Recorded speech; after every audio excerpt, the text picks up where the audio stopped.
Vladimir Putin has called for Russia's security service to step up its intelligence activity and stop sabotage groups entering the country. In a speech to officials within the country's Federal Security Service, FSB, he said the agency needs to accelerate counter-operations against Ukraine and Western countries. Mr. Putin told the FSB this afternoon to stop any attempts by the West to revive what he calls terrorist cells on Russian territory. The agency must stop sabotage groups from crossing the border into Russia and increase protection of key infrastructure, he said in a speech during an FSB board meeting. He said Western intelligence services have always been active in Russia, and have now thrown additional personnel, technical and other resources against us. We need to respond accordingly, Mr. Putin said.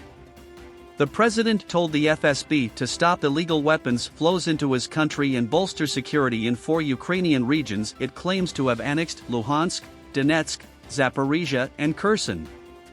The move has not been recognized by Kyiv and the West, who deem it illegal. Russia won't re-enter a major nuclear arms control treaty with the US unless it listens to Moscow's position, the Kremlin has said. President Vladimir Putin said last week that he would suspend his country's participation in the START nuclear arms reduction treaty. It was a warning to the West, which Mr. Putin has accused of starting the war in Ukraine and being involved in attempts to attack Russian air bases. Kremlin spokesman Dmitry Peskov said the attitude of the collective West towards Russia, led by the US, needs to change. The security of one country cannot be ensured at the expense of the security of another, he told Russian newspaper Izvestia. Mr. Peskov said the provision of ammunition support from NATO to Ukraine means it acts as a single bloc, no longer as our conditional opponents, but as enemies. He also discussed China's proposed peace plan, which, as we've been reporting, calls for an immediate ceasefire on both sides.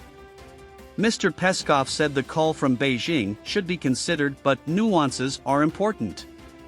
Ukrainian President Volodymyr Zelensky previously said he is open to considering parts of China's 12-point peace plan.